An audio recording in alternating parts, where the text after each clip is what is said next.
오픈소스 소프트웨어를 활용하여 아키텍처를 어떻게 개선해 나갈 것인가 라는 주제로 제가 공유를 하도록 하겠습니다. 참석자분들의 분포? 어떤 업무를 주로 하시는지 이런 거에 따라서 좀 달라질 텐데요. 제가 좀 그런 정보가 부족해서 이해 좀 너무 쉬운 주제 또는 너무 어려운 주제가 아닐까 좀 염려는 되지만요. 질문으로 답변 드리도록 하겠습니다. 먼저 오픈소스 소프트웨어의 동향에 대해서 살펴보고요. 그 다음에는 오픈소스 소프트웨어를 가지고 어떻게 아키텍처를 확장할 것인가 주요 4가지 포인트를 가지고 살펴보도록 하겠습니다. 그리고 그런 4가지 포인트를 가지고 아키텍처를 확장했던 사례를 살펴보도록 하겠습니다. 먼저 오픈소스 소프트웨어 동향 너무 익히 들으셨지 않을까 싶긴 하지만 리마인드 차원에서 다시 한 번 더 살펴보도록 하겠습니다.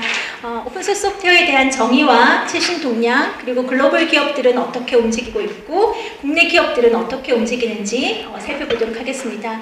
먼저 오픈소스 소프트웨어인데요. 오픈소스 소프트웨어는 1997년도에 에릭 레이먼드의 논문 시장과 성당이라는 논문에서 처음 이 용어가 시작이 되었습니다. 성당과 시장 느낌이 어떠신가요? 성당은 여기서 뭘 말하는 걸까요? 예?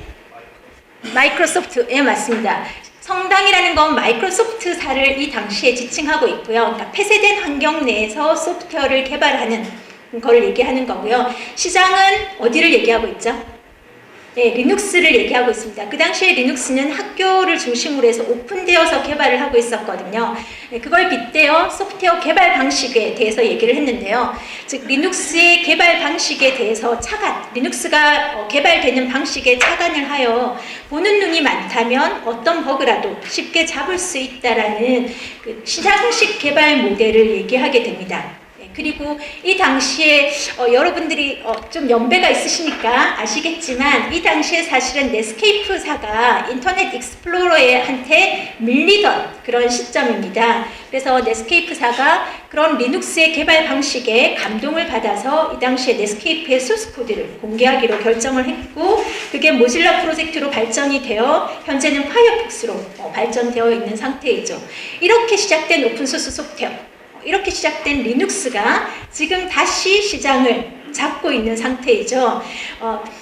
그러니까 오픈소스 소프트웨어는 현재 IT 전반적인 변화를 가지고 있는데요. 클라우드나 모바일, 빅데이터 영역 같은 경우에는 오픈소스 소프트웨어 없이는 더 이상 비즈니스가 안 되는 영역인 거고요. 그것뿐만이 아니라 엔터프라이즈 환경에서도 변화가 일어나고 있습니다. 즉, 우리가 가장 보수적이라고 하는 금융권 조차도 서브프라임 모기지 이후로 금융위기가 발생한 이후로 지금 현재 오픈소스 소프트웨어를 적극적으로 도입하고 있는 상태인 거고 국내에서도 대표적인 사례가 나왔죠. 올해 3월에 KRX가 오픈소스 소프트웨어 기반의 리눅스 기반의 차세대 액센추어 플러스를 오픈화해서 지금 현재 운영 중인 그런 상태입니다.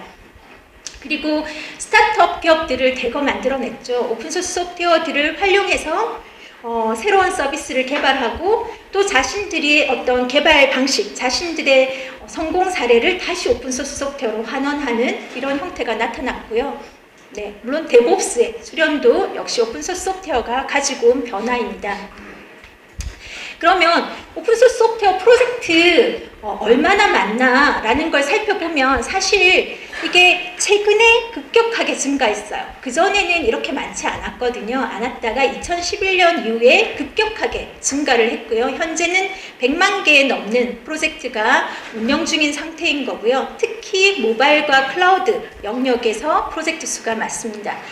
안드로이드 같은 경우에는 이미 지배적인 디바이스가 되고 있는 상태이죠. 예, 지금 현재 나오는 패드, 전부 다 안드로이드 기반으로 만들어지고 있는 그런 상태입니다. 이렇게 오픈소스 소프트웨어는 우리가 밀접한 IT 영역에만 영향을 미치는 것이 아니라요. 실제는 우리가 살아가는 방식에도 영향을 주고 있고 지금은 세상과 관계하는 방식에도 영향을 주고 있습니다. 지금 문화를 바뀌고 있는 상태인데요. 오픈소스 소프트웨어의 어떤 협업, 투명, 능력주의는 여러 산업에 영향을 미치고 있습니다. 자동차에는 자동차의 제니비라는 프로젝트가 있고요. 그리고 헬스케어에도 있습니다. 헬스케어에도 OSEHRA라는 프로젝트가 진행 중에 있고요. 클라우드 모바일은 이미 익숙하게 잘 아실 거고요. 금융 분야에서도 뉴욕 증권거래소의 사례를 바탕으로 해서 오픈마마 프로젝트가 진행 중에 있고, 항공 분야에도 폴라시스라는 프로젝트가 지금 진행 중에 있는데요. 저 중에서 가장 대표적이라고 할 수 있는 제니비를 살펴보게 되면, 제니비는 인포테인먼트 시스템입니다. 자동차에 들어가는 그 음악도 나오고 내비게이션도 나오고 하는 그런 인포테인먼트 시스템인데요. 2006년에 BMW가 처음 시작을 했습니다. BMW가 그 당시에 차세대 인비클 인포테인먼트를 위해서 차세대 프로젝트를 진행을 하면서 기존의 소프트웨어 업체들과 함께 이게 오픈해서 시작을 했고요. 그리고 지금은 소프트웨어 업체인 윈드리버라든지 인텔도 참여를 하고 있고, 또 자동차 제조사인 IBM, 자동차 제조사인 푸조라든지 GM도 참여를 하고 있는 상태입니다. 그리고 2010년도에는 그 제니비 1.0이라는 공동 플랫폼을 만들어서 오픈을 했고요. 작년도에는 제니비 프로젝트를 적용한 스마트카를 공개한다고 했는데 공개했는지까지는 제가 확인을 못했네요. 네, 공개한다라고 일정이 어나운스 되어 있는 상태였습니다. 국내에서도 많은 업체가 참여하고 있습니다. 이렇게 네이버로 구글링 이런 걸로 제니비를 찾아보면 국내 업체의 소식도 들을 수가 있는데요. 국내에도 현대자동차라든지 현대모비스, LG전자, 삼성전자, 그리고 카이스트 이런 데가 다 참여를 하고 있는 그런 프로젝트입니다. 생각보다 많죠. 클라우드와 모바일만 있을 줄 알았는데 자동차에도 있고 헬스케어에도 있고 심지어는 금융까지 있는 이런 상태입니다. 그리고 이거는 소프트웨어에만 있는 건 아닙니다. 신문으로 들어보셨는지 모르겠지만 오픈 프로젝트라고 해서 얼마 전에 이렇게 인공위성 띄우신 분들도, 우리나라에 인공위성 올리신 분도 오픈 프로젝트라고 이렇게 해서 인공위성 올리신 분도 계시던데요. 하드웨어뿐만이 아니라 소프트웨어뿐만이 아니라 하드웨어 영역에도 영향을 미치고 있습니다. 클라우드가 오픈 프로젝트로 지금 운영되고 있죠. 오픈스택이 가장 대표적인 프로젝트인데요. 그것뿐만이 아니라 하드웨어 영역에서도 오픈 컴퓨터 프로젝트라는 대표적인 프로젝트가 있습니다. 이 프로젝트는 2011년도에 페이스북이 주도적으로 시작된 그런 프로젝트인데요. 페이스북이 기존에 이런 그 하드웨어를 봤더니 다 제조사들이 만든 서버, 그 다음에 제조사들이 만든 네트워크 장비를 쓰고 있었다라는 거죠.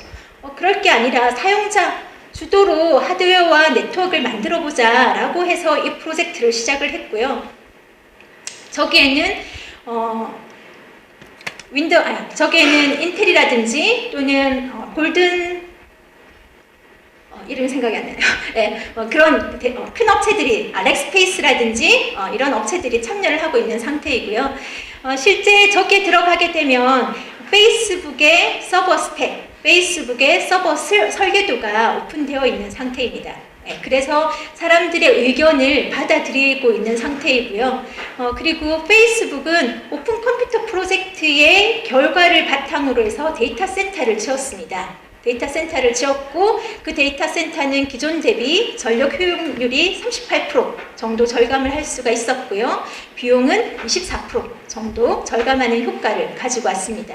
지금도 계속 발전 중인 그런 프로젝트입니다. 이렇게 그 오픈소스 소프트웨어는 소프트웨어 영역뿐만이 아니라 다양한 산업에도 영향을 미치고 있고 또 소프트웨어뿐만이 아니라 하드웨어에도 영향을 미치고 있다라는 걸 알 수가 있고요.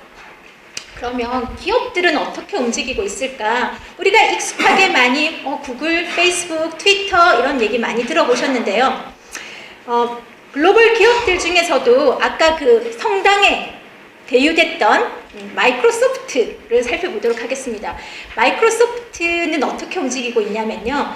리눅스는 대표적인 오픈소스 소프트웨어죠. 그러면 리눅스를 개발하는 컨트리뷰터, 탑 10 컨트리뷰터를 살펴보게 되면 여기 보시듯이 레드햇 리눅스, 그 다음에 인텔, 노벨 이런 대표적인 기업들이 있지만 맨 밑에 보시면 마이크로소프트도 21위에 랭크되어 있습니다. 그럼 마이크로소프트는 왜 자신들의 윈도우즈가 있는데 윈도우즈는요 현재 OS 시장의 점유율 1위가 윈도우즈입니다.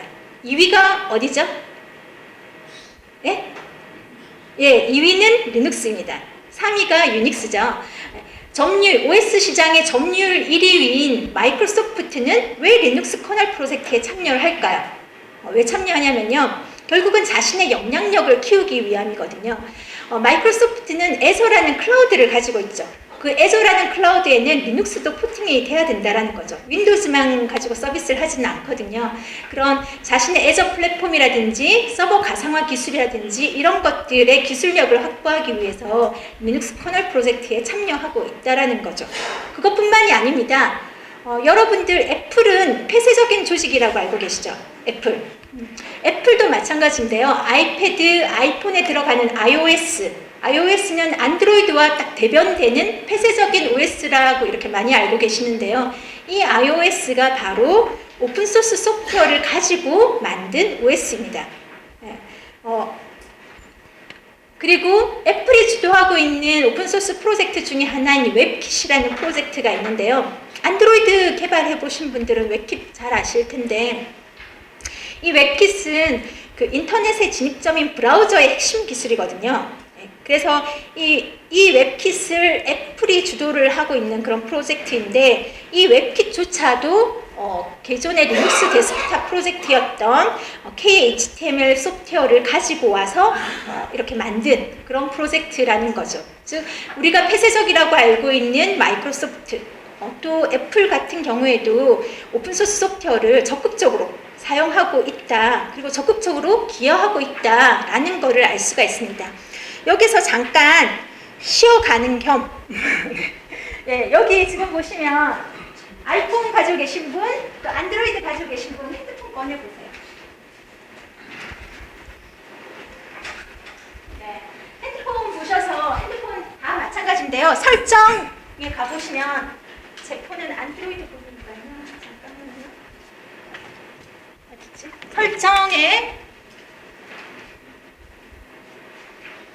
설정에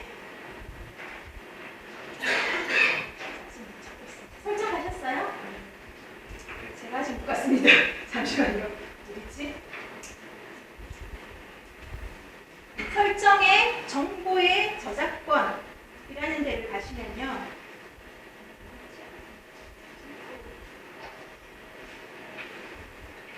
안드로이드 폰 가지신 분들도 가보셨어요? 예, 가보시면 저작권이라는 데 가보면 법적 공지라는 데가 있어요. 오픈소스 라이센스라는 데가 있어요. 네, 찾으셨어요? 애플 안드로이드 폰도 찾으셨어요? 쭉 올라가 보세요. 그게 이제 이 폰에서 얼마나 많은 오픈소스 소프트웨어를 사용했는지를 공지하고 있는 부분이거든요. 오픈소스 소프트웨어를 쓰게 되면 기본적으로 공지의 의무가 있거든요. 그래서 내가 이런 오픈소스 소프트웨어를 썼어 라고 이렇게 알려주는 부분이고요. 이런 건 여러분들 이렇게 자동차 이동할 때 한번 잘 사용하실 앱들 찾아보세요. 밴드, 카카오톡, 그리고 티맵 같은 이런 좀 유명한 오픈소스 소프트웨어, 유명한 앱들에는 자신들이 어떤 오픈소스 소프트웨어를 쓰고 있다는 것을 공지를 하고 있습니다. 트위터도 마찬가지고 유튜브도 공지하고 있습니다. 찾아보세요. 생각보다는 많은 앱들이 자신들이 오픈소스 소프트웨어를 쓰고 있고 그런 오픈소스 소프트웨어를 공지를 하고 있다는 거죠. 많이 쓰고 있죠. 올라가도 끝이 없이 올라가죠. 네. 이런 것뿐만이 아니라 실제로는 제품에도 공지를 하고 있습니다. 삼성전자 홈페이지, LG전자 홈페이지에 가보시면 자신들 제품에 들어간 오픈소스 소프트웨어를 공지하고 있습니다. 냉장고에 들어간 오픈소스 소프트웨어, TV에 들어간 오픈소스 소프트웨어 이런 정보들을 찾을 수가 있습니다. 드러내놓고 보이지는 않지만요. 찾아보면 그런 사이트가 있습니다. 네. 그게 그 기본적인 의무 중에 하나거든요. 이렇게 글로벌 기업들도 이제 오픈소스 소프트웨어를 많이 활용하고 있고 또는 기여를 하고 있다라는 걸 알 수가 있고요. 그러면 국내 기업들은 어떨까요? 국내 기업들도 잘 아시죠? 네이버. 이거 안 했네. 구글 중에서도 아까 웹킷 얘기했는데 웹킷이 애플이 주도하고 있는 프로젝트라고 했잖아요. 그리고 저 웹킷이 인터넷의 진입점이 되기 때문에 웹킷의 영향력을 가지고 있다는 것은 바로 브라우저의 점유율을 얘기해 주는 거거든요. 근데 이 웹킷에 구글이 되게 많이 참여를 하고 있습니다. 위에 보면 이제 코드 리뷰했던 회사 기준으로 코드 리뷰어 또는 회사 기준으로 작가, 실제 이제 커미터의 수를 살펴보게 되면 애플이 주도하고 있는데 구글이 더 많이 활동하고 있다라는 거죠. 왜 그럼 구글은 저렇게 애플이 주도하고 있는 프로젝트에 참여를 할까? 당연히 자신의 크롬 브라우저의 점유율을 높게 가져가기 위해서, 좀 더 유리한 시장을 확보하기 위해서 아주 적극적으로 참여를 하고 있다는 거죠. 그만큼 어떤 오픈 프로젝트는 아예 경쟁을 하고 있는 겁니다. 치열하게 전쟁하고 있는 전쟁터이기도 하다라는 거죠. 네. 그럼 국내 기업들의 사례를 살펴보면요, 가장 먼저 유명한 네이버입니다. 네이버는 국내 최대 검색 포털이죠.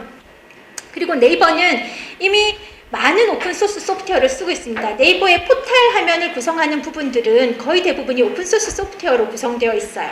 엔진엑스, 톰캣, 그 다음에 MySQL 또는 큐브리드를 가지고 시스템을 구성하고 있고요. 일부는 하둡이라든지 이런 부분이 들어가 있는 형태이고요.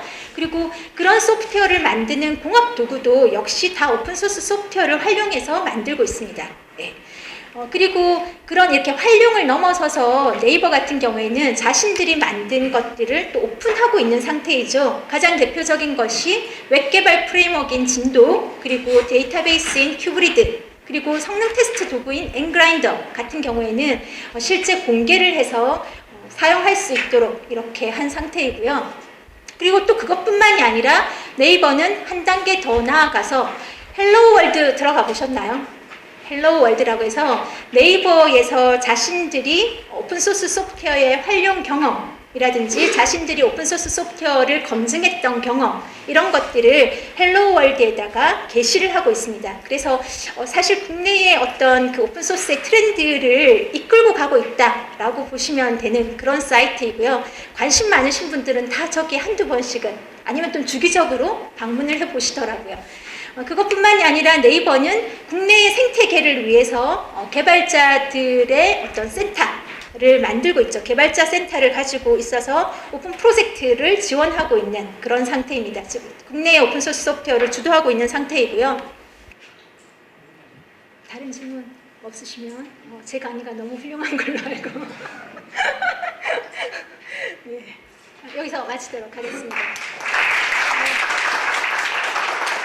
김은정 총괄님 대표 감사하고요. 이렇게 해서 저희 제43회 아키텍트 소프트웨어 테크니컬 세미나를 마치도록 하겠습니다.